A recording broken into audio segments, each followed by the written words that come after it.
Translation lecture series this semester.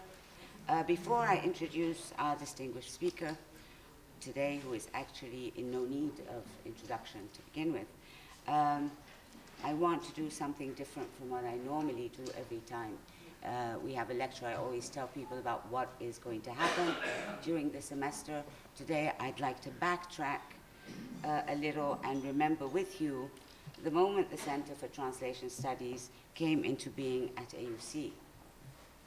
On December 1, 2009, then Provost Lisa Anderson launched the Center for Translation Studies in this very hall, so almost 6 years to the day. On that occasion, she remarked that the center would be, and I quote her, devoted to reflectively and reflexively do what the university has been devoted to since its beginnings, translating across worlds, societies, communities, cultures, languages, end quote. During its brief history, these past 6 years, the center has endeavored to fulfill this mission, despite the difficult circumstances that surrounded it and the very modest budget it is assigned. Thanks to the support of dozens of prominent scholars who have graciously and generously accepted to take part in the center's activities, this forum has become, as colleagues in the field and committed audiences and followers have noted, it has become at the forefront of timely debates and discussions in the vibrant and fast-growing field of translation studies. Indeed, this lecture series in translation has been deemed by one very dear colleague as, and I quote him, without any exaggeration, the most impressive public lecture series of its kind anywhere, and far beyond anything comparable in Africa or the Middle East. Quite a bit of exaggeration there, but obviously I'm thrilled that that's what he thinks. Over the years, the Center for Translation Studies has fostered collaborative interdisciplinary work across the fields of translation and adaptation, translation theory, Arabic and comparative literature, theater and performance, the visual arts, law and migration studies, gender studies, film studies, among others. The center has hosted some of the most distinguished names in these fields, including Dennis Johnson Davis, Humphrey Davis, Ferial Ghazul, Bashir Sebai, Khalid Mutawa, Michael Cronin, Anwar Maurice, Sinan Antoun, Mona Baker, Ahdaf Souif, Richard Jacquemont, Anwar Maurice, Samah Salim, Khalid Fahmi, Ibrahim Awad, Zainab Mubarak, Mariam Naoum, and many, many others, as you can clearly see from the events that have been taking place over the past 6 years.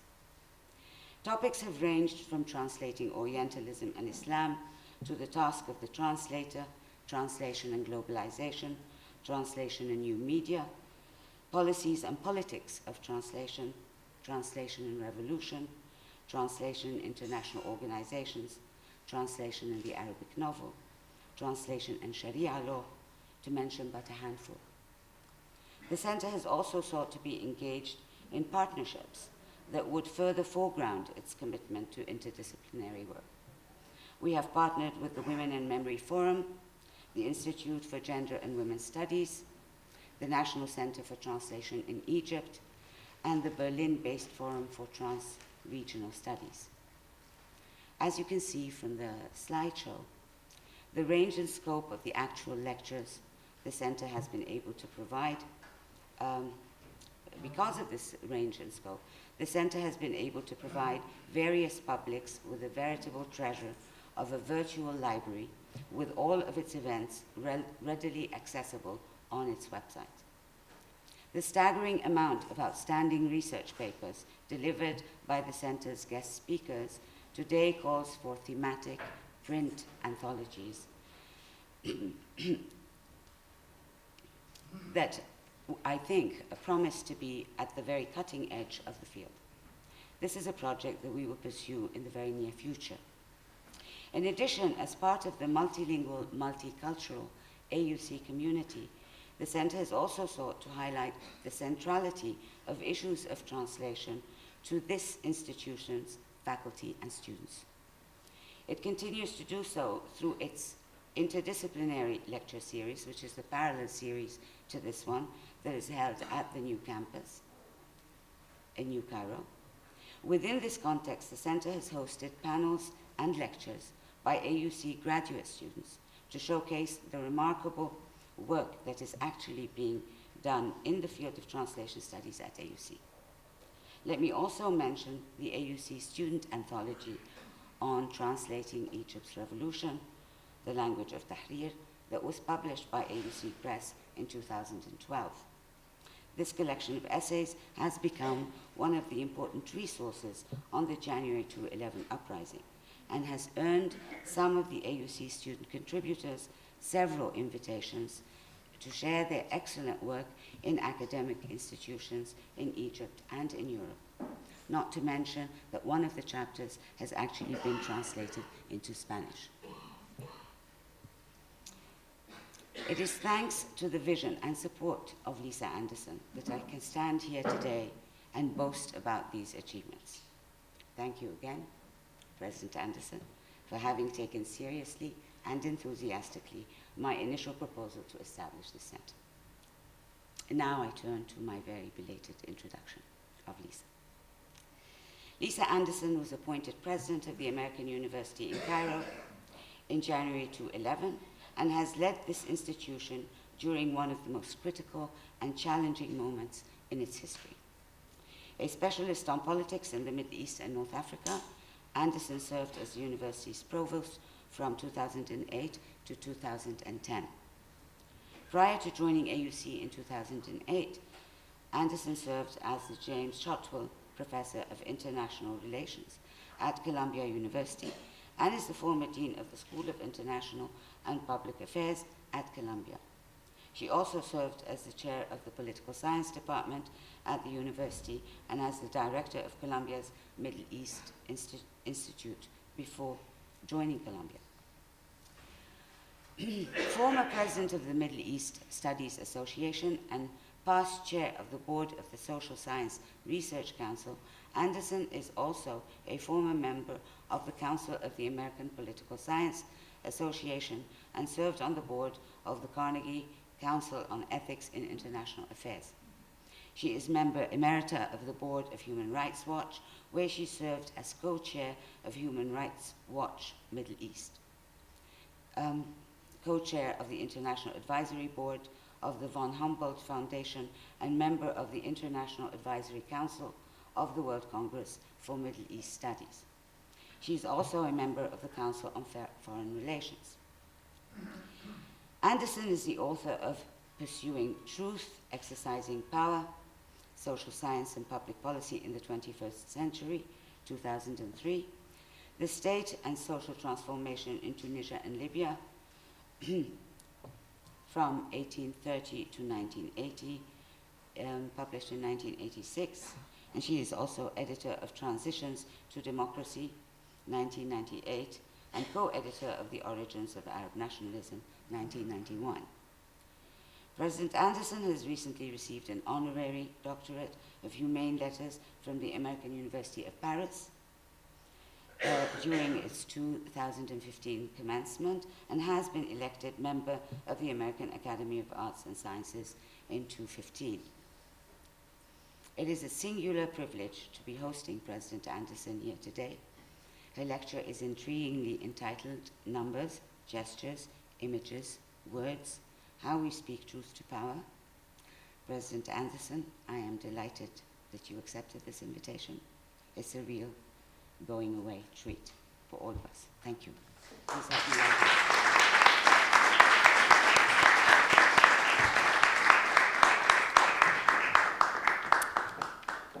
Thank you very much. It is, in fact, a treat for me as well. And let me remind you all that I am speaking in my personal capacity, not on behalf of the university, which I often do at this podium. And Savita here is going to work my PowerPoint presentation.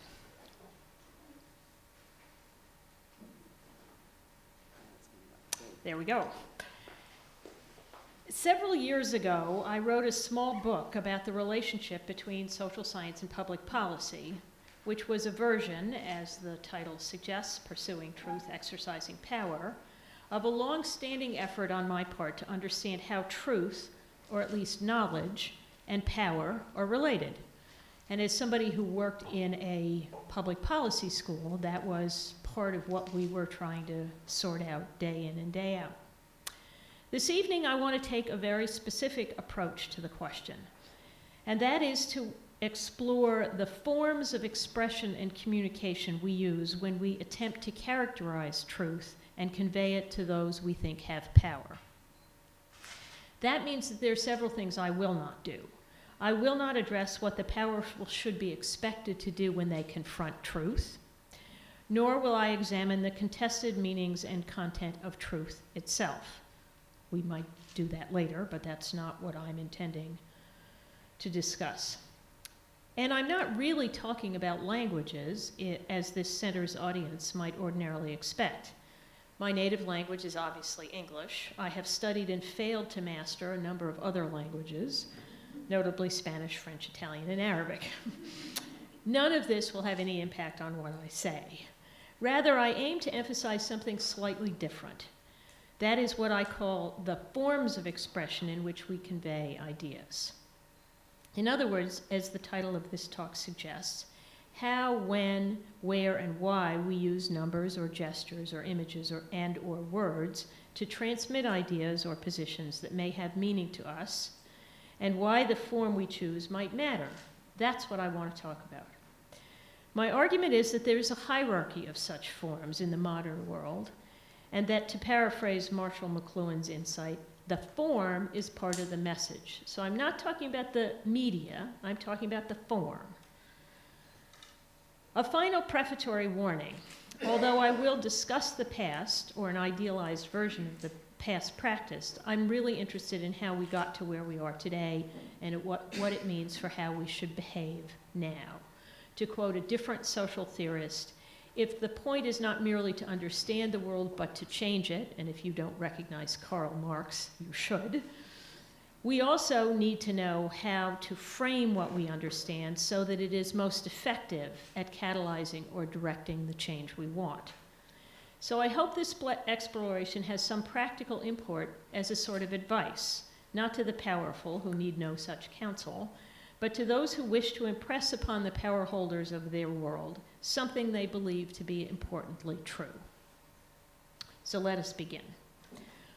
Although the Jewish and Christian Bible asserts that, quote, in the beginning was the Word, and the Word was God, and the first word revealed in the Quran, Iqra, variously translated as read or recite, implying, of course, words, in the very beginning, that is, when we were all infants, gestures are more likely to have been how we conveyed the truth of our circumstances to those entrusted with our care. We smile, we cry, we point, we bang our heads on the floor, we frown, we giggle, all wordlessly.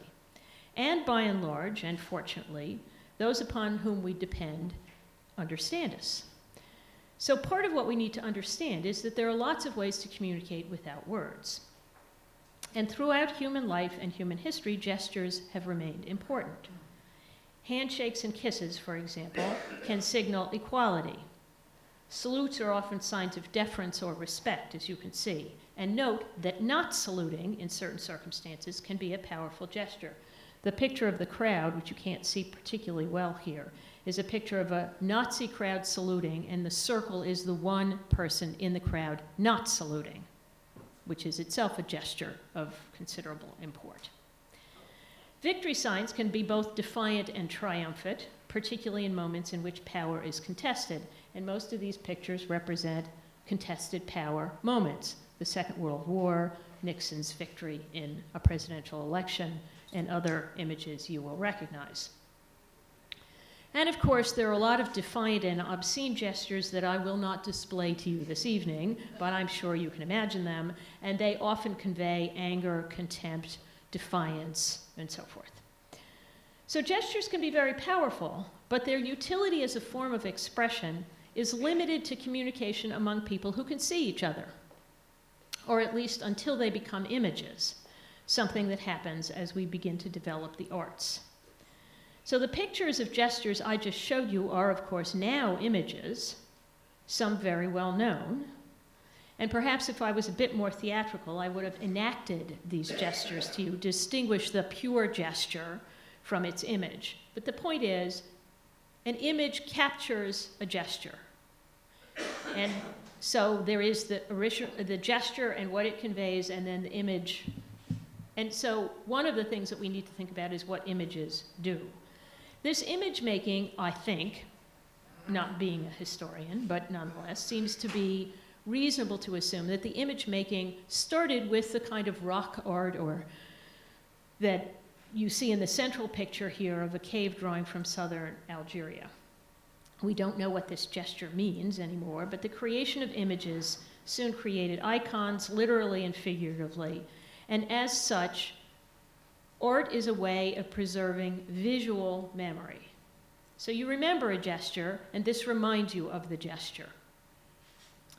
As technical capacities develop, art, often of religious impulse, speaking as it were to the all-powerful, evolves to capture gestures in photographs. And those are some of the original images I showed you. I was trying to give you pictures of gestures, but of course they are photographs, and photographs are a kind of image.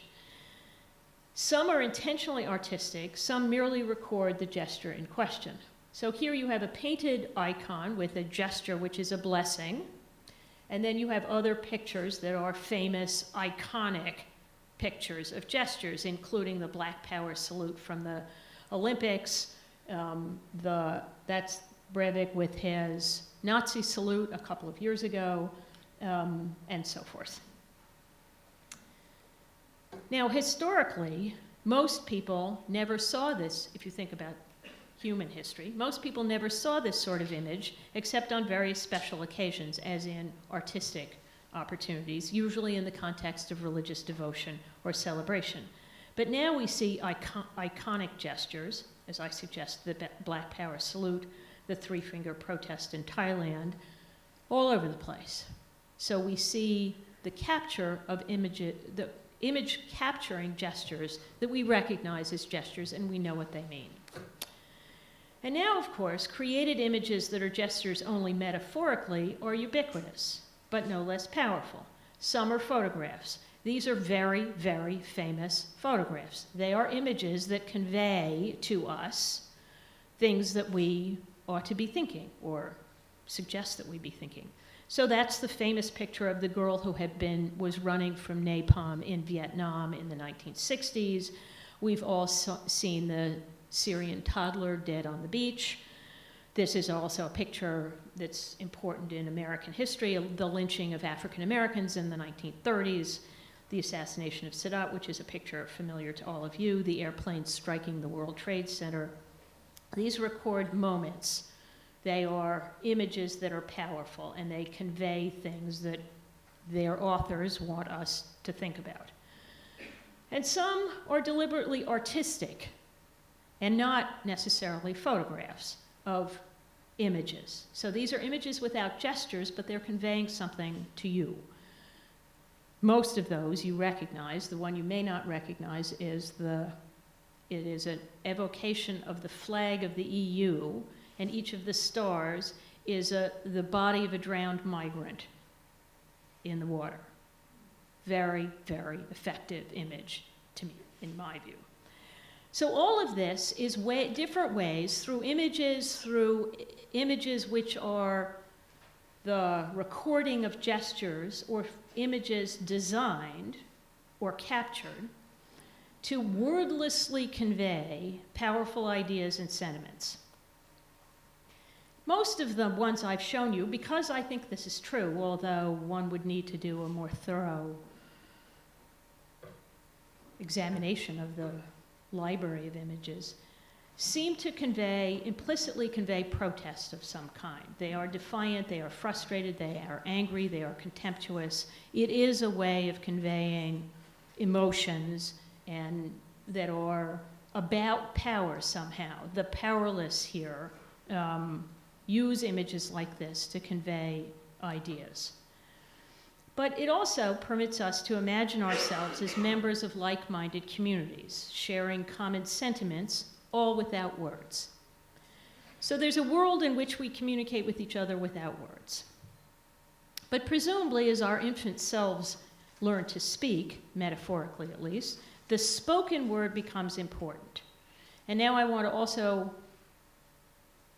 disaggregate the idea, what words can be. As with gestures, the spoken word is ephemeral. Although, as with gestures, there are ways in which the spoken word can be preserved.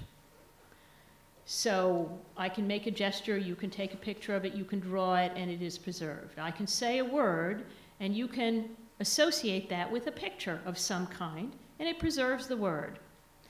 Perhaps the most important mode of preserving words is by speakers themselves, especially poets, for example, Homer, who memorized and repeated the words. So much of the poetry we have from the ancient worlds was preserved through the repetition of the words.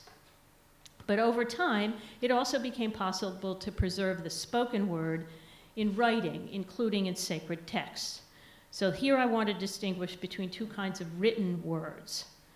The first is those who represent essentially an aide-memoire to the experience of speaking and hearing the word. The second is a text that is actually intended to be read, as we understand that activity today, and that may never have been spoken or heard.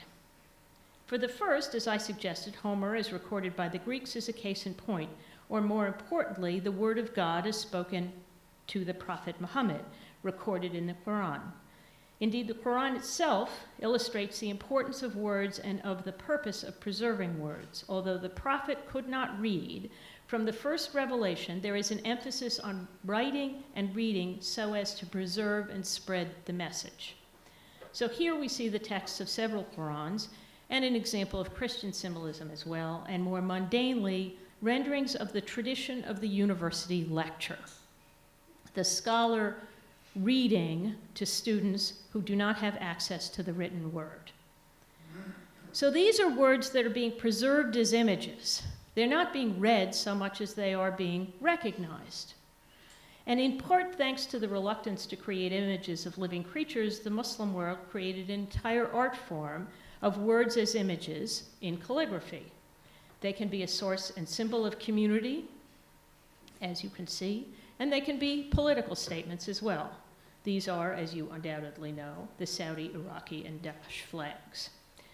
These word images, designed to be recognized more than read, have been an evocative form in which to express truth claims in the context of contestations over power both historically and today. But they're not texts for reading. Written words take on a different meaning as a form of expression with the appearance of what Benedict Anderson called print capitalism. That is, the printing press and soon thereafter widespread literacy. Texts appeared of written words produced to actually be read as we understand that activity today.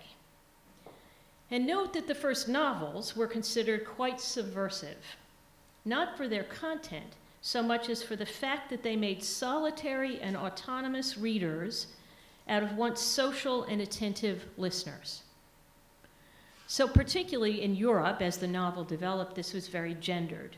The idea that women would often read by themselves was considered quite scandalous. And the idea that you would read, which is a solitary activity, unless you're reading out loud, is actually, when you think about it, a fairly odd exemplar of human activity. Going off by yourself to spend hours and hours poring over something isn't what most human beings do most of the time. Perhaps as a result, even today, social readings and recitations are routinely rehearsed as an exercise in power. Political speeches are often read aloud, and university lectures, like this one, are often given aloud, despite the fact that almost everyone in the audience can be assumed to have been able to read the text of the speech. But this is an exercise in the social reading, that is somewhere between the aide memoir, the scholar, the person who is reading to people who can't read, and handing it all out and saying, we'll talk about it later. Nonetheless, the written word has enjoyed several centuries as the dominant medium in which ideas were conveyed to and among the powerful. Max Weber reminded us that bureaucracy depends on written documents and extensive record keeping, so the growth of the modern state is very much associated with this kind of recording and reading. Those pictures are of the Ottoman archives, the lower one, and this, I love this picture, this is contemporary New Delhi district records. So I think they need to digitize or something. But that's the point. These are documents that can be read and read over again and kept and referred to and so forth and so on. By the 17th century, at least, revolutionists were also issuing pamphlets and manifestos. This is the Declaration of Independence of the United States, a French Revolutionary broadside, the Communist Manifesto, and a picture of someone reading Marx's little red book. These were all intended to be read by both ordinary people and the powerful, presumably. The ability to read, and read the way I'm talking about by yourself, long texts, and to read fluently became an important attribute of the powerful and of those aspiring for power. So, the massification of reading, universal literacy, is a significant part of the democratization of political life. The more people who could read, the more there was a distribution of the power that reading and disputing through reading provides. Those who can read are among the powerful. They speak, if you will, the same language and contest in the same form of expression. So that's sort of where most of us are. We recognize gestures, we recognize images, and we realize when we think about it that there are two kinds of words, words as symbols and words as texts to be read. What I'd like to argue, and this is the gist of my argument this evening, is that we are undergoing a major transformation in how our ideas are formulated and conveyed that again separates the forms of communication used by the powerful and by the at least relatively weak. After centuries in which the text of words designed to be read by individual readers was dominant, it is now under challenge not only by media that permit simultaneous expression in multiple forms. So right now, you are actually seeing gestures, for better or for worse. You are listening to words, you are seeing images. So the modern world permits multimedia forms of expression. But more importantly, I think there are new uses of an old form, numbers. Numbers are becoming a form of expression and a medium of exchange of ideas and an exercise of power. And to some extent, this was probably true for a very long time. But for a variety of reasons, I think this is becoming very quickly much truer than it was before. The form of expression of modern science, of modern economics, and increasingly much of modern life is numbers. The enormous power of computers to calculate and of governments and businesses to develop data has meant that this is an era in which numbers become increasingly powerful in how truth is determined, expressed, and contested. An article published in the journal Foreign Affairs, which many of you may know of, published in the United States by the Council on Foreign Relations, and the mouthpiece of the foreign policy establishment of the United States, published this month about the sometimes perverse power of global ranking systems, points out the following. Since the early 20th century, credit rating agencies, such as Moody's and Standard & Poor's, have assigned scores to states based on evaluations of their sovereign debts. So for at least 100 years, there's been an international system of rating the merits of particular countries as investment opportunities. And there have been, they go on to say, some governance ratings, such as the measures of democracy produced by Freedom House and the Polity Data series that were first publicly published in the 1970s. So at first it was really about business and the private sector and managing risk for investment, and then by the 1970s you begin to see rating systems develop for the quality of governance. But, and this is what's important in this to me, it wasn't until recent decades that the ratings craze began, say our authors. Indeed, over 2/3 of the ratings currently in existence about how countries manage themselves were founded after 2001. In their count, there are 95 such indices of governance that receive global media attention. So they ask, why the frenzy, as they put it? In part, it's the natural extension of an emerging culture of performance evaluation and accountability. The rise of ratings also owes to advances in computing and the availability of data. And for those of you who work at a university, you will also have seen this kind of rise of a culture of performance evaluation and accountability, and you will have seen the extent to which that often implicates numerical ratings and rankings. The authors conclude that ratings are meant to diagnose policy ills and bring about improvements. Presumably, that's why you have performance evaluations, whether it's of government or of teaching. But they also point out, all too often they produce unintended consequences that hinder analysis and worsen policy outcomes. And that's really where I think we need to be thinking right now. The numbers are not value neutral. They are, like words and gestures and images, a form of expression that entails not just truth, but power. Numeracy is the ability to reason and apply simple numerical concepts.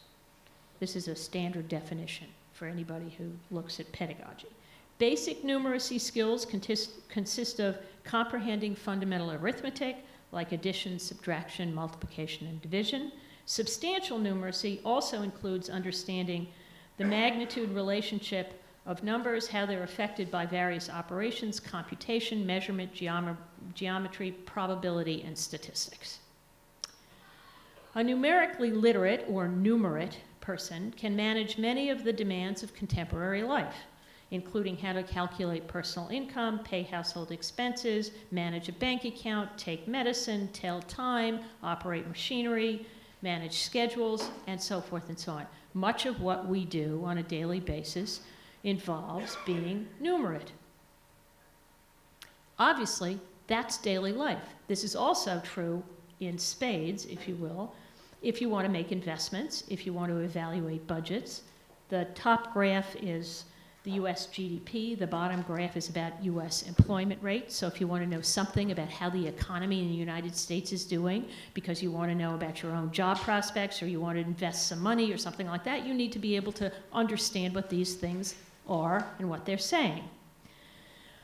And that's just, so we've done your personal finance and we've done your, situation in the economy. That doesn't seem that surprising that you need to know numbers to understand that.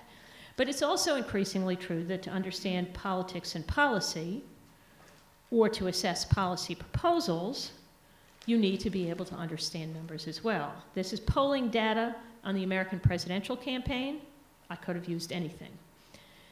And it is a quote from a software company executive about how using numbers and measures changes, quote, thought processes. Do you think differently if you're thinking in numbers than if you're thinking in words? I don't know, but some people think you are. By contrast, innumeracy, the lack of numeracy, shapes and presumably misshapes calculations of risk, distorts perceptions of economic choices, and this is important to my purposes this evening, is increasingly associated with powerlessness, like illiteracy. And numeracy is increasingly important. This form of expression is deployed in business. KPIs, key performance indicators, and other such performance systems. Public policy. This is actually an Egyptian case. This is a polling and statistics organization that provides data, or at least numbers, about things in Egypt. International economic policy.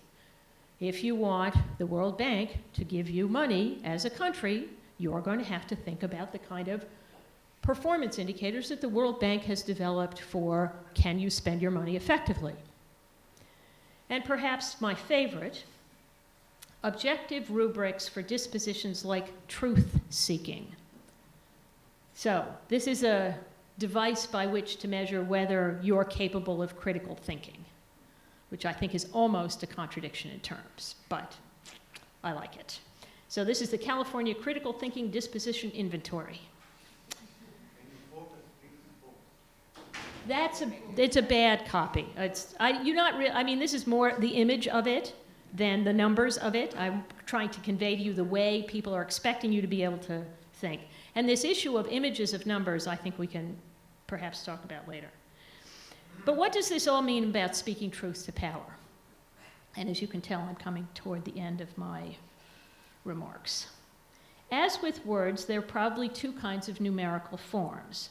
The number is an image, inert, such as my ID number, my telephone number, my apartment number, an aide-memoire, so I can remember something that I'm using for other purposes. And secondly, there are numbers that are designed to be deployed to tell a story, advocate a position, develop or contest a policy. So you can use numbers to try and argue that there's something wrong in the world and it should be addressed. And in fact, that's what they're doing in Paris right now in the climate change discussions. These are not inert, they are dynamic in the same way that a text that you're reading is dynamic, and you interact with that in some way that I think we don't really understand. After 3 centuries of reading, I think we know a lot about how people read.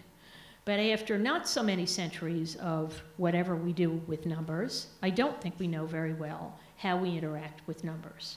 But I think we are interacting with numbers, and the powerful among us are interacting with numbers more fluently, more often, more comfortably than the powerless among us. So you can see numbers designed to be deployed to advocate or develop or contest policy. If power is increasingly exercised in numbers, those who cannot or will not read numbers fluently, such as not as images but as text, are being rendered powerless. That's my hypothesis. Clearly, there is a global hierarchy based on fluence in numbers-based analysis. The international financial institutions like the World Bank and the IMF, the business leaders who meet in annual conferences like the World Economic Forum in Davos, the climate change meetings taking place in Paris, all put a premium on facility with numerical data.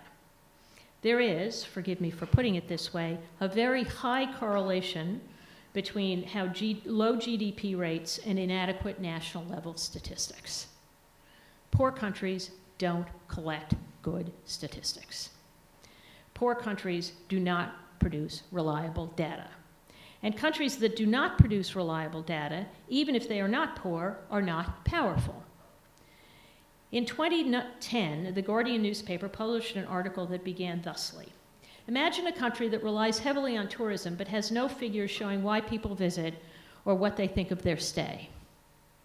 Imagine a country that relies heavily on agriculture and yet has produced no data on the quality of cultivable land since the 1970s. The country I'm talking about, says the author, is Egypt, though the same could be probably said for many developing countries. The article then goes on to catalog the dire consequences and likely causes: inadequate bureaucratic capacity, an aversion to transparency, and what the author describes as, and I quote, a deep-seated belief in many countries that statistics are dangerous. So dangerous, in fact, that efforts to compile them by non-governmental bodies and independent researchers must be strictly controlled. He provides an example. In 2009, copies of 2 magazines were seized in Morocco for publishing in a public opinion poll showing that 91% of Moroccans had a positive or very positive opinion of the king's performance. Despite the high approval ratings for the king, his performance was not deemed a suitable matter for public discussion. So even if it's positive, you don't want the numbers. The author concludes, for countries that wish to survive and prosper in the modern world, this sort of attitude obviously cannot continue.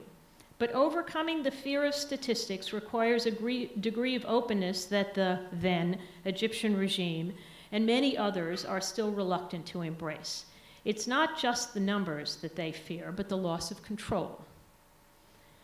It's hard to tell why numbers are frightening, but I think it's fair to say in many circumstances they do seem to be frightening. Maybe because many people are actually innumerate and they don't understand what the numbers can do for them.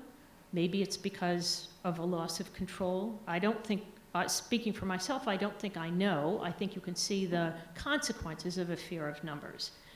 Regarding numbers as talismans, as sort of magic, dangerous or merciful as they may be, is not numeracy, any more than recognizing a written image of a word is literacy. So you can recognize lots of words and still not be literate. You can recognize lots of numbers and still not be numerate. And I think the world we're in now, lots of us recognize numbers and are not numerate. In fact, innumeracy, especially obstinate innumeracy, is probably the best formula for powerlessness in the 21st century. Innumeracy may be a strategy of passive resistance to a world that is increasingly flooded with numbers and measures and rubrics and analytics, but it is a weapon of the weak at best. So I think it's important for all of us to think about how to frame the truth so as to be heard. Because you can, and many people do, they just are interested in a search for truth and they don't care if it speaks to power or not. But for those of us who do care, whether it speaks to power or not, we have to think about whether we're framing it in such a way as to get the attention of the powerful. And obviously, to some degree, gestures and spoken words and written texts will continue to be important, but those who ignore the power of numbers as a form of expression, a medium of expression, and a tool of oppression and liberation do so at their peril. Budgets are, after all, we all know, political documents. So a final point or two, and then I would welcome your observations. To what extent is oppression exercised by refusing to produce and disseminate numbers? Numerical opaqueness can be a feature of both the deliberately innumerate, governments of poor countries that refuse to collect or disseminate sensitive data, and the hypernumerate, the governments of rich countries that, as Edward Snowden's revelations have shown us, collect and deploy staggering amounts of information without the knowledge of the human subjects about which they conduct research. Either way, it deprives those citizens and subjects of some of the most powerful tools there are with which to understand and express the truth of their circumstances. And how is critique or opposition expressed in this form that privileges numbers? I think you can fight for rights and sustainability and justice and peace, but it's not, and you can use numbers to do that, but I'm not sure you can do it on the same terms as the powerful. These are data that have collected by human rights advocates, by women's literacy advocates. The bar chart in the red, that's the prison statistics. The top bar is the proportion of Americans incarcerated. And there is currently a very interesting debate in the United States about the high level of incarceration. We have more people per capita in jail in the United States than any other country in the world. And suddenly people realized that. And they realized all of the social implications of that. Who are these people in prison? Why are they in prison? In the United States, prisoners and former prison felons and convicted felons are deprived of the vote. So it has political consequences, so forth and so on. So the very interesting things you can do with numbers. And that's a case in point. And if you follow this, there is a big debate about prison populations in the United States that is clearly supported by the numbers. But it's not clear how well we're doing at that. It's not clear that those of us who want to speak truth to power in ways that the powerful can understand are as fluent and competent and expressive in numbers as they are? And what of rebellion? And this is my last point. We know how rebelliousness is expressed in gestures and images and words. We've seen pictures of gestures, we've seen images, we've seen words. Is this, numbers, a form of expression that permits insubordination? Perhaps. We try. But I'm not sure that the 99% and the debate about the 1% and the 99% are not inert numbers. They aren't really an argument. Now, they may be symbolically important in the same way as images of gestures are or images of words are, but they aren't a numerical argument. They could be they could be the beginning of a numerical argument. So then you think to yourself, well, you know, Thomas Piketty's book, Capital, which came out this year, is a numerate argument about inequality. Joseph Stiglitz does numerate arguments about inequality. But that's not the same thing as insubordination. And I don't know whether you can be insubordinate through numbers. And it may be that you can, and we just aren't numerate enough to do it yet. But it seems to me to be a reasonable question. So although we all must remember that as Mark Twain popularized the remark attributed to Disraeli, there are three kinds of lies, lies, damned lies, and statistics, we must also remember that illiteracy is not an effective response to written lies, and innumeracy is unlikely to be effective in the face of statistical lies. So I think we need to be thinking about how we deploy this form of expression to speak truth to power. Thank you.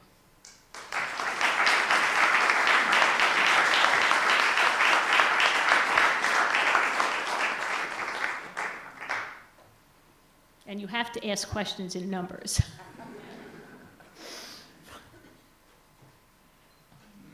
Okay, do you just want to run the... Sure. Sir. I want to ask a critical question. Don't you think that numeration for... I want to ask a critical question. Don't you think numeration and the numerical way of expression is more expensive for some countries?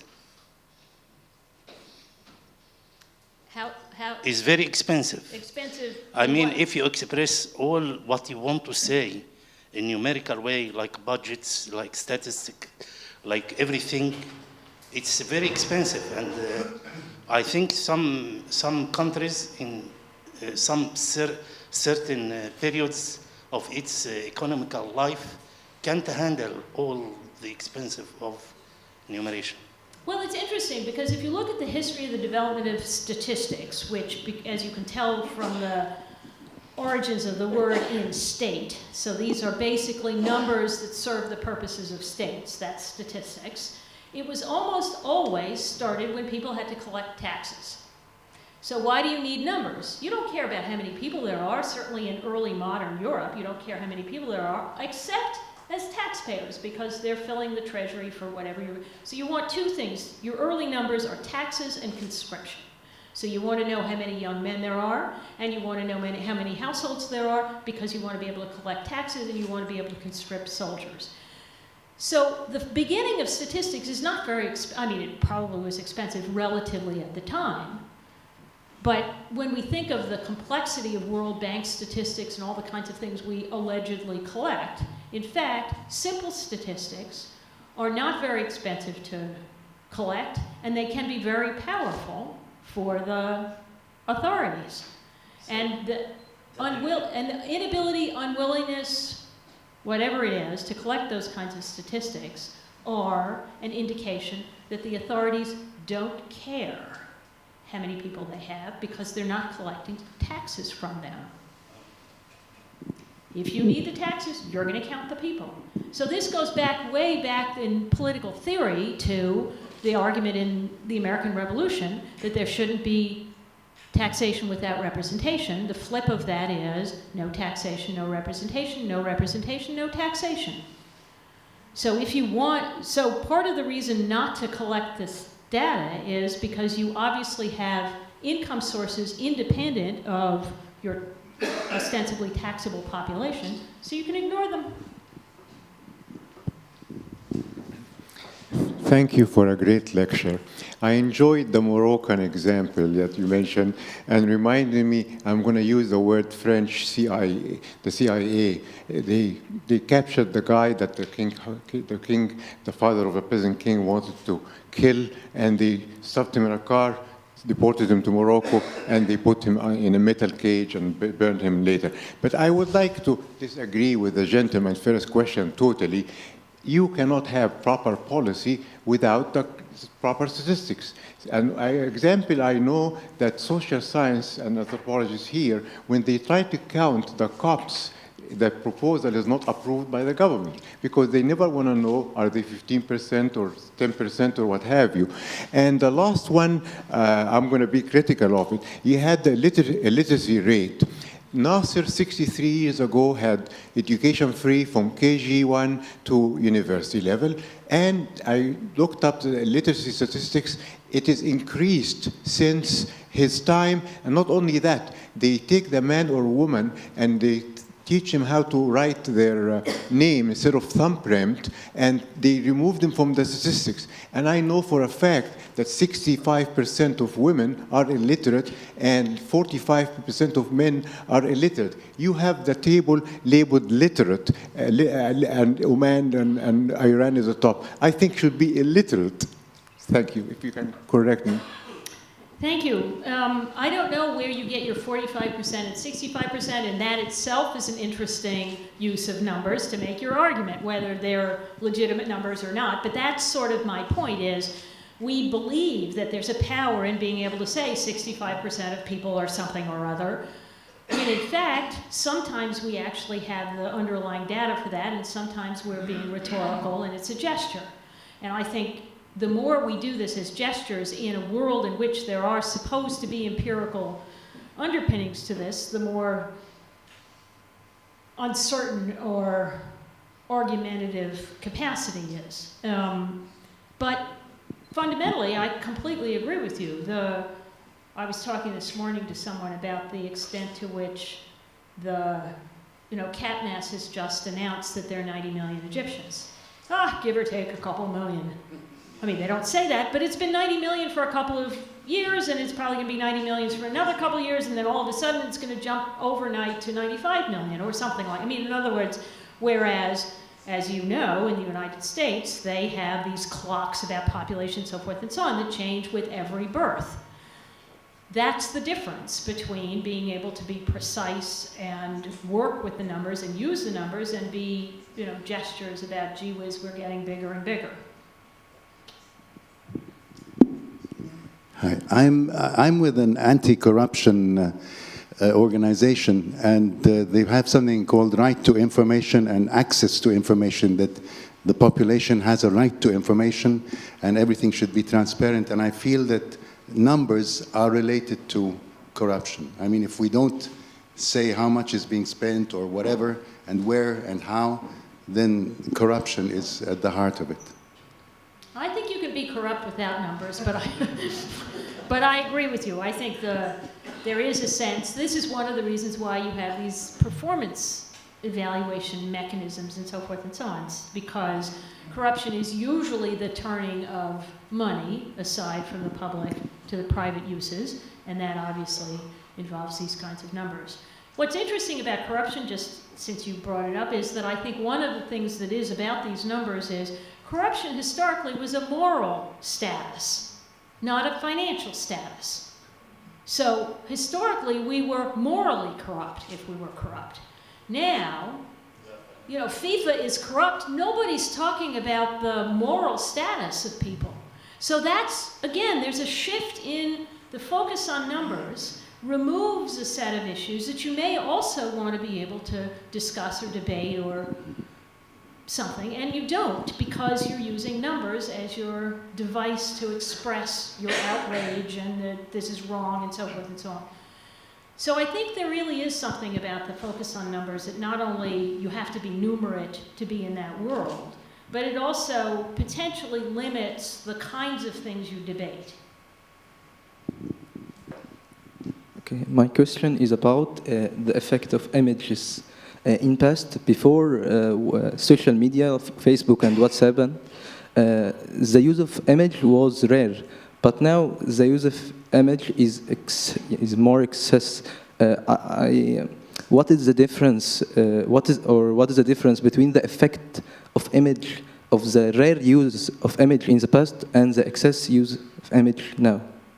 Yeah, I thought somebody would raise that, and I think that goes off in a somewhat different direction that I haven't thought enough about to even have a, interesting comment on, but for the fact that I think it's true that the contemporary, this is one of my favorite Mark Zuckerberg quotes. I don't have that many of them, but he makes a New Year's resolution every year, and this last year, for 2015, he resolved to read a book every couple of weeks.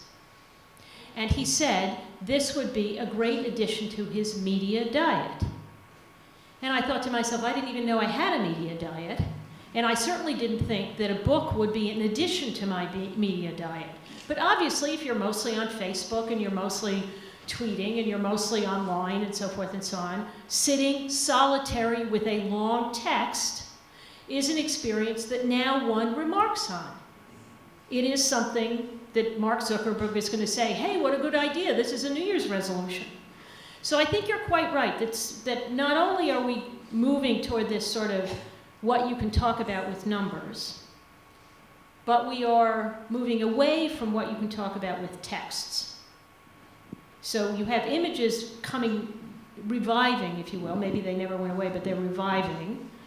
So you have images becoming more important as part of your media diet, and you have numbers becoming more important at the expense of texts.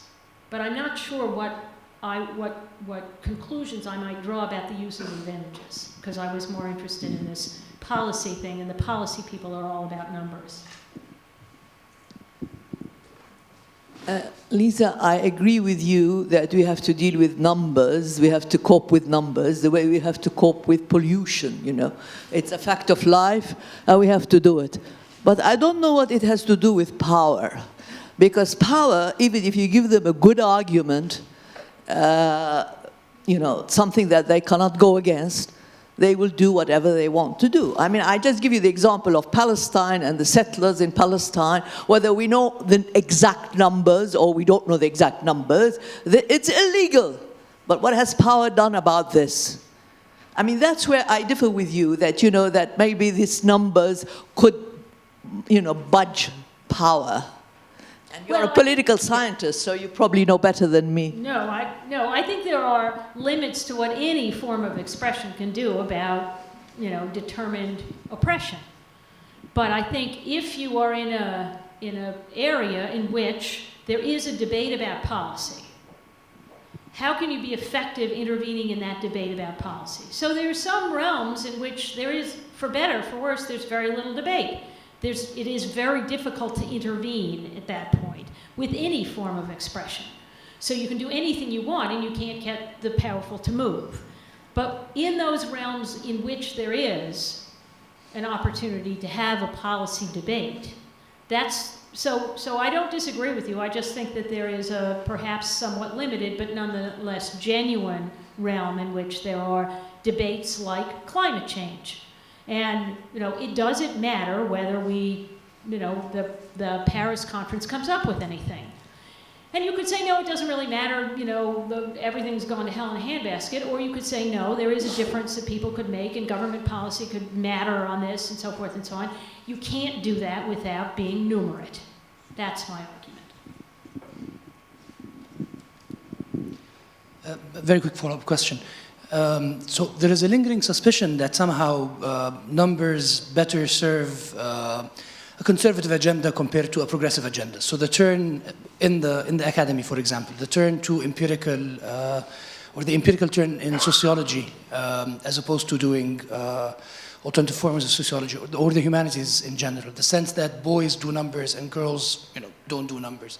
Or back to the example that you've given now on corruption, turning corruption into a numerical phenomena as opposed to bringing it back to questions of distribution of wealth and power, and finding that corruption might be viewed alternatively as an alternative way of of redistribution of wealth, so distinguishing between large corruption, small corruption, petty corruption, and so on. So there is a bit of a lingering sense that numbers somehow serve bad causes from a more progressive or on the left agenda. And I'm wondering if that's something that you've sensed also, or it's just that we are innumerate and this is why one is not dealing with numbers? Well, this is what I worry about, is that I think, you know, I worry that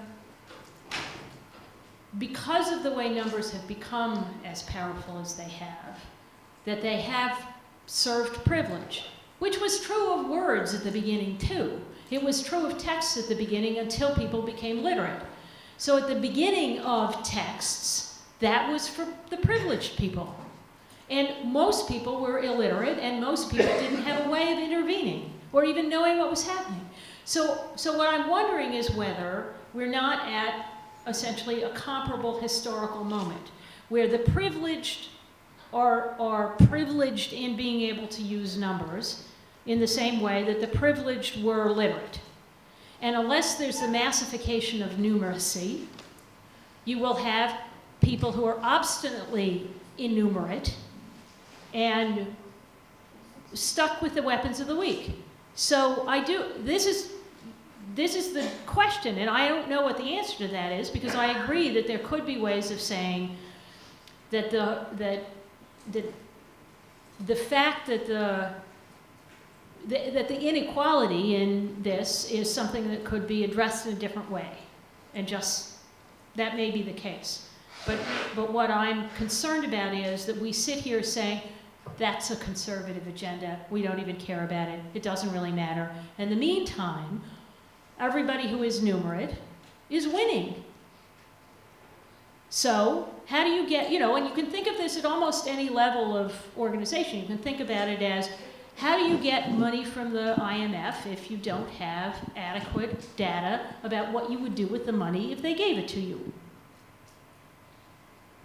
You can't. So you either work, and you know, it's the old, you work within the system and so forth and so on, and you're sort of stuck with that. But I do think that being innumerate is not a useful approach. Much as many of us are, that's a different issue. I'm thinking about teaching next generations and that sort of stuff. Thank you for this interesting and fascinating topic. And I have a question is related to what you just about to talk. Are the numbers can be used to serve a political aim or to intervene in the internal affairs of a country? And who is give the authenticity of the numbers? And thank you. Yes, I think the verification of numbers is something that one needs to be alert to. So there are a lot of numbers, let's take Egypt, that float around as numbers that people say, you know, the World Bank, you know, as you know, for the last 5 years, this country's economy was within months of collapse. What happened? No, this is a good story, that the numbers were so bad that they were wrong, which doesn't mean that there aren't problems in the economy of Egypt, but there have been problems in the economy of Egypt for some time. But that sort of, you know, scaremongering about the month of, you know, how much foreign exchange it was and so forth and so on, it's clear that the numbers on the economy of Egypt are simply wrong. The official numbers the World Bank uses and so forth, the international economic community, the investors and so forth and so on, they're wrong. There's an enormous informal economy. More than half of the commercial transactions in this country are unrecorded.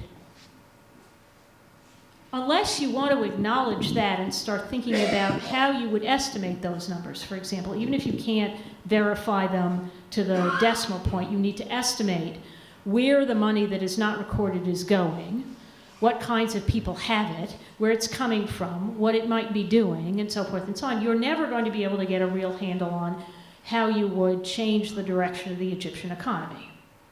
So the question then is, where is the responsibility for doing that? Where should the responsibility for doing that lie? And of course, This gets back to the freedom of information issue. Governments should be doing it, private companies should be doing it, polling, companies, everybody should be trying to figure out what the numbers are. And then you have sets of estimates, and you can work on the basis of sets of estimates to come up with your best estimate and so forth. Preventing people from trying to do that simply means you reproduce bad numbers, bad numbers, bad numbers, and after a while you get, among other things, a reputation for bad numbers. So one of the reasons why it's been hard to get the international private sector to invest in Egypt is because the numbers are so bad they don't know whether it's a good investment or not. So unless they have some sense of what the risk they're taking is, these are companies, the investment companies are prepared to take risks. It's not that they're against risk, on the contrary.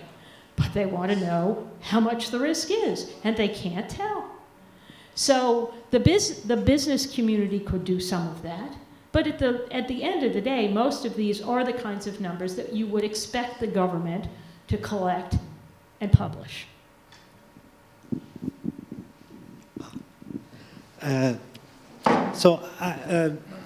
trying to connect a thread between the gesture, the image, the word, and the numbers. So at the beginning of your presentation, there was this the picture of everybody doing the Nazi salute and the person standing doing nothing, and that's speaking truth to power in a very powerful way.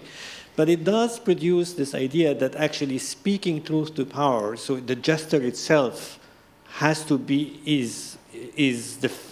its meaning, its ability to speak truth to power comes from its relationship to other gestures.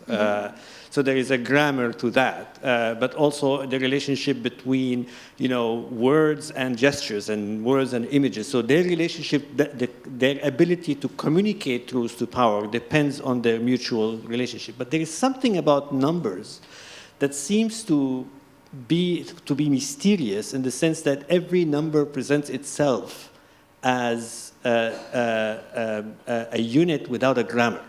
So that you have to take it as such. And is that why numbers are becoming so powerful? Because they actually are proposing a particular way of talking outside grammar? So you don't need to relate to yourself to other numbers. You just have to, this is the number, right? This is truth. I think not, although I'm not sure. That seems perfectly reasonable. And this is what's interesting and troubling and fascinating about all of this. But if I said I was a 10, you would know what that means. There isn't a 10 that exists in the abstract. The 10 was, what was her name? Bo Derek, right? I'm a 10. I don't think there are numbers like that. So I think implicitly, whether or not you say relative to something else, numbers are relative, particularly in their social incarnation. So maybe in astronomy you can have numbers that are simply numbers, but as as forms of expression, I think they are all relative to each other. So you are saying some relationship, it's better to be a 10 than an 8, or it's better to have a GDP of X rather than Y, and so forth. So maybe the ability of numbers to speak truth is actually, for us to be able to speak truth to power, we need to understand the grammar of numbers. Precisely. That's numeracy. Using numbers, understanding. Well, exactly. If you don't understand probability, you don't understand probability. But it's not a complicated concept. But lots of people don't. And one of my favorite probability examples is that most of American policy and all of American business understands probability. But there are other dynamics by which policy can be made. So after 9/11, one of the big debates in the Congress of the United States was distribution of the money that was being made available to counter terrorism. And the way they distributed it was some for every single congressional district there is, which means that Manhattan got the same amount of anti-terrorism money as Fargo, North Dakota. Now, on probability grounds, probably not, right? So it doesn't have to be. So some policy is made on this is not numerate. But most policymakers wince when they see non-numerate policymaking.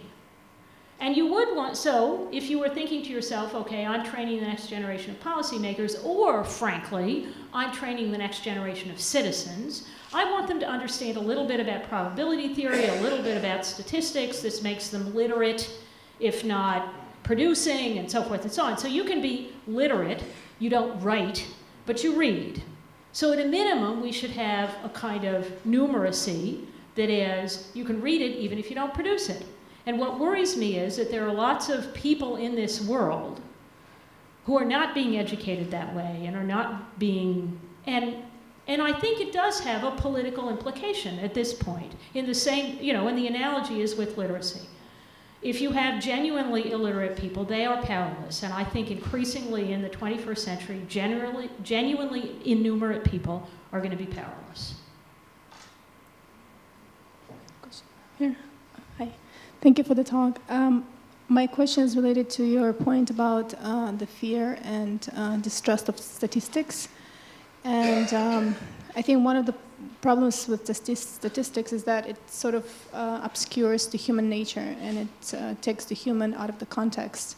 So I feel like maybe statistics in itself cannot maybe represent truth unless there is some kind of narrative behind it, there's some kind of explanation, and that puts the human into the number. Yeah, no, I think, I've thought about this, and I'm not sure I've concluded my thinking, let's put it that way. But I did once write that most Americans are accustomed to being a data point. A data point. The minute I was born, I was registered, and I became part of a set of data. Everybody born the same day I was, everybody born in the same place I was, everybody who was born with whatever other circumstances I was born in, so forth and so on. All my life, there have been censuses of my household, all of my medical records, everything. And I grow up that way. I've been polled on my political opinions, do I like this cereal or that cereal, everything. I've always been experiencing myself as, among other things, but importantly, a statistic.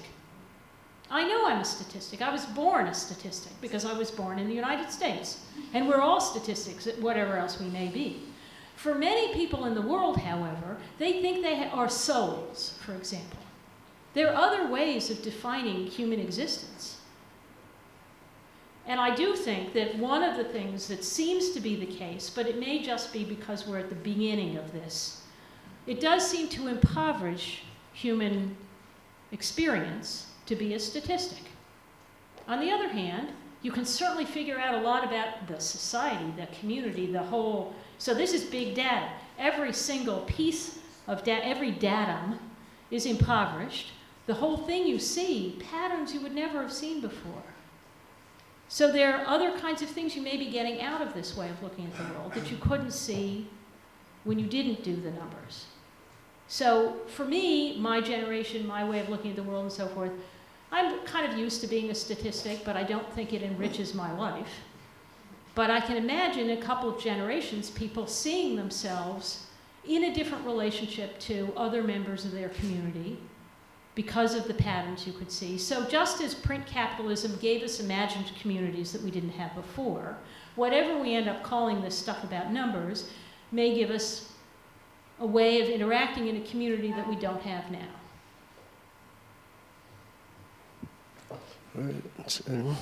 Thank you for your lecture. I'm here. So, thank you for your lecture. We grasp your idea about numbers and numbers, charts, statistics, all this. It is difficult to grasp it easy. We consider it as a data. Unless we transfer the data to information to be understood in our life. So this is the problem of the leaders, that if they put for them data, this is not enough. It should be transferred to information. Thank you. Thank you. No, I think that's a perfectly accurate observation. I just wonder whether, just as when we learned to read, we got better and better at it, putting things together better and better. So if we learned to be numerate, and we started when we were young, it wouldn't be something we would develop a fluency with. Most of us didn't learn that way. You know, the actuarial scientists are probably the best among us at this point, but most of us don't think in that way. So we do have trouble, you know, so we decipher numbers rather than read them fluently. I was thinking of an example where power itself, because you are powerful, you can subordinate numbers, not have to use them. I'm thinking particularly of the oil-rich states that do not need numbers and do not need to speak truth to power because they are power itself. And what that means to the entire era that you seem to be projecting, that, you know, numbers are the future, that we all have to be numerate, right? When in fact we can see before our very eyes that the people or the powerful who produce the numbers are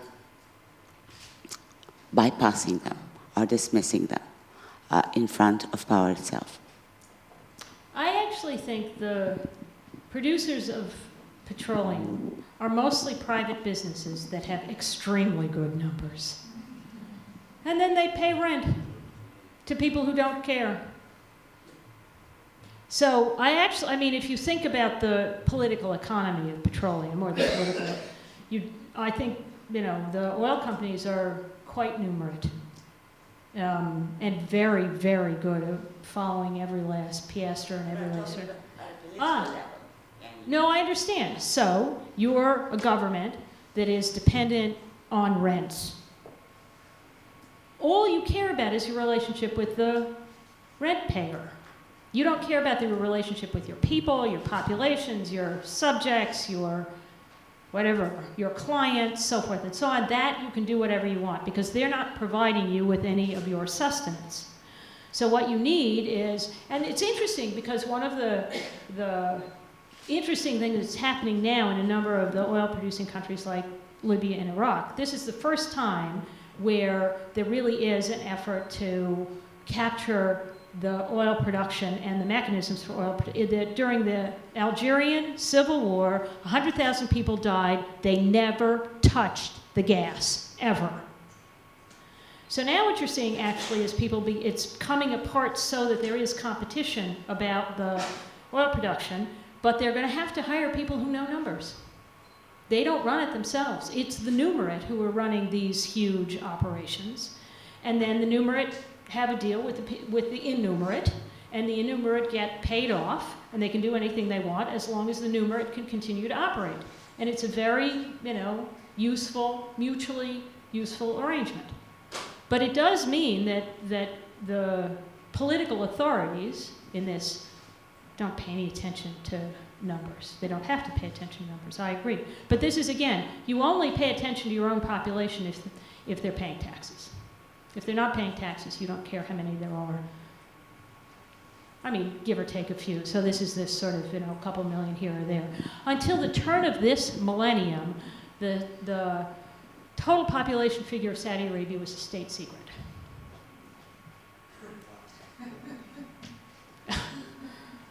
So, and the reason it's not a state secret anymore is GPS. So people could fly around finding out how many Saudis they were. So they decided it wasn't worth the trouble trying to keep it a secret anymore. But the point is that this is obviously not a country that's managing much of its, you know, distribution of resources and so forth and so on carefully. It doesn't have to be careful. It only has to be careful about the relationship it has with those who are producing the oil revenues. And those are essentially national oil companies and private oil companies.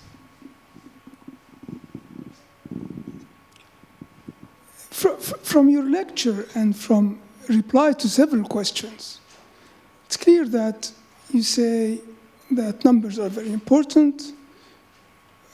we should be numerical,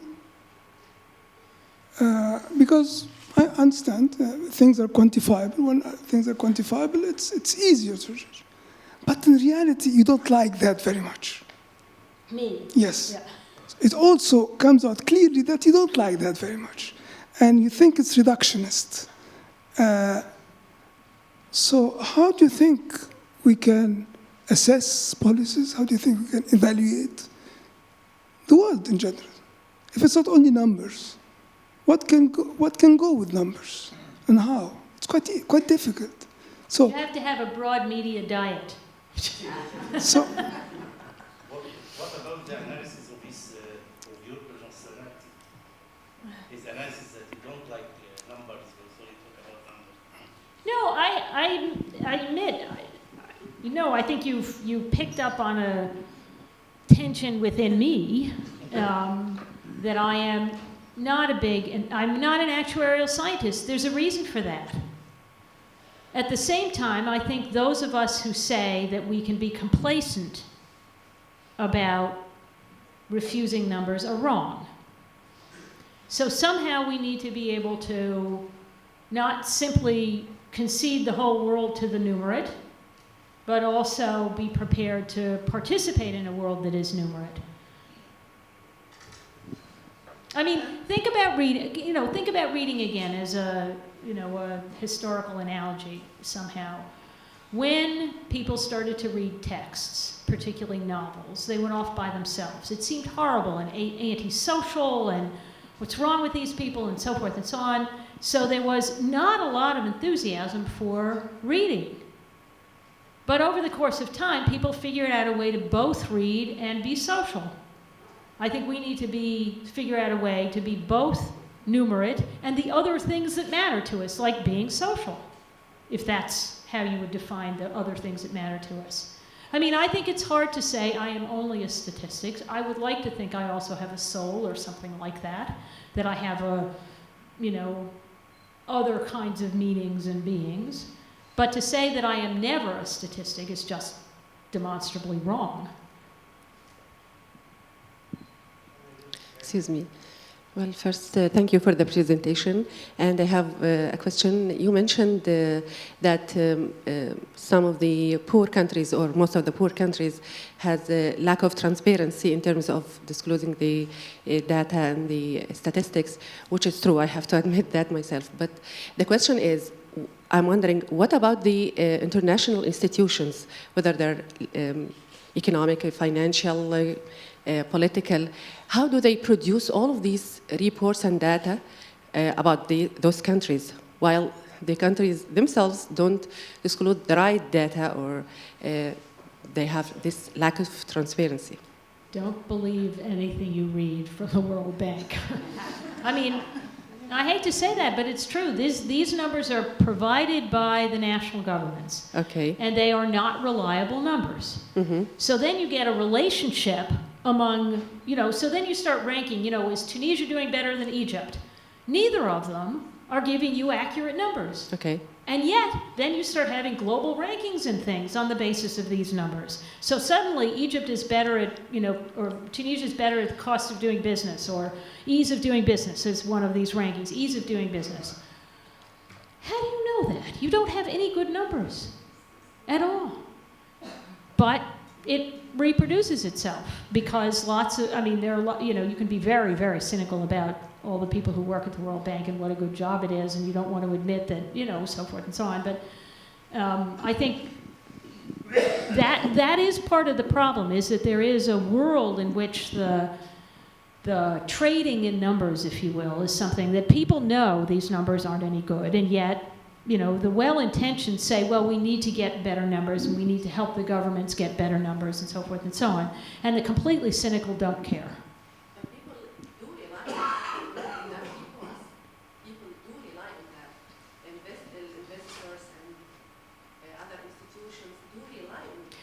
It's funny. I think to some extent that's true, but one of the things that was most striking to me about the pre-revolutionary Tunisian regime, the Ben Ali regime, was how effectively it did public relations for itself. everybody in Tunisia knew that they were cooking the numbers on everything. And yet, it hosted, you know, the Internet Transparency Conference of the world.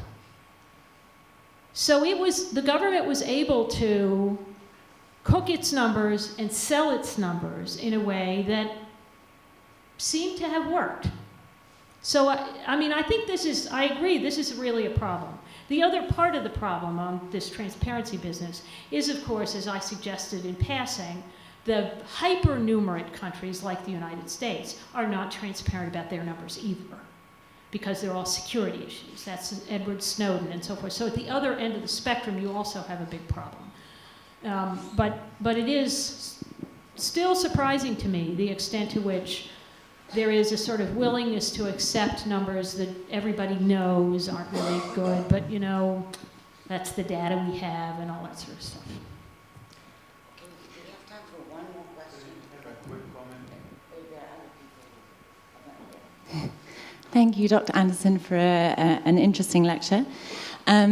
Actually, my question follows on from what you just said. I'm interested in a trend towards those who do have an understanding and are able to interpret numerical data, but don't necessarily have access to numerical data in terms of the use of online data, in terms of the university in particular in your experiences. So for example, as students are asking to be more involved in knowing about how finances are being spent in the university, not just here, but globally, what difficulties does that pose for those in power, for administrators? I mean, you just mentioned the criticism over Snowden and governments, you know, and the argument is interesting in terms of if you just put data out online and let people interpret it, surely that's better than trying to subjectively interpret data for people or managing how people understand data. But I'm interested in your own experiences in the university. What difficulties are there with giving people access to information?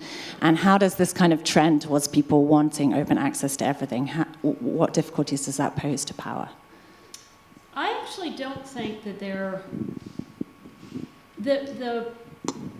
problem, and this is the business about being numerate that I think is interesting and troubling, and I think there's a solution to it, but it is becoming numerate is the solution, so that you have a lot of people who want to be able to understand the implications of the numbers. You give them the numbers, they don't understand them. They're not numerate in that sense. So they either need somebody trustworthy to interpret them, but then, of course, do they trust the interpreter? Can they? Who is it who's going to interpret for them? I don't. But I think, as I say, I think the solution to that is to have, in a university context, a numerate student population. So I actually think a lot of, you know, kind of simple accounting and simple probability and so forth and so on. I would do a basic course in that, make everybody take it. And then they would be able to know whether their interpreter was, you know, again, it's the difference between being able to read and being able to write. I don't care if people can construct the university budget, but I would love it if they could read the university budget, if they could understand what the university budget, all of the arcane terminology and uses of things and how you do bookkeeping and so forth and so on. It is arcane, it's not self-evident on the face of it. So I think that kind of thing would be very useful. But that's what the problem is. It is this, and this is one of the reasons actually I started thinking about this, is that, you know, how do you ensure that people who want to, for example, change the priorities of the university know that budgets are political documents and yet really don't know enough about the technicalities to be able to address it in a sophisticated way? The answer is education. It's like literacy. It's numeracy. And then people can have those debates in a way that does speak to the way the powerful are allocating resources. A footnote to that, though, that I think is also interesting is that if people knew how to do survey research, they would not go online and ask all their friends how many of them thought something. And this is, you know, so if we're going to do it, we need to do it in a way that is, you know, kind of organized and reliable and so forth and so on. So you want to do a survey, there are ways to do a survey, and you have to do a random sample, and you can't just go online and say how many people on my Facebook page are for this or against this. So you could do survey research, you could do, you know, a little bit of accounting and a little bit of, you know, budget and so forth and so on. I don't think that, I mean, really, honestly, I think that could be a first-year course, and then anybody can be at a university level engaged in these debates. So at a micro level, I think for the university scale, I actually think you say, okay, numeracy is going to be one of the skills we expect people to have by the time they graduate, and we actually want to give it to them as freshmen so that they can participate in the life of the university in a sophisticated way while they're there. That's the way I would do it. We need to think about scientific thinking.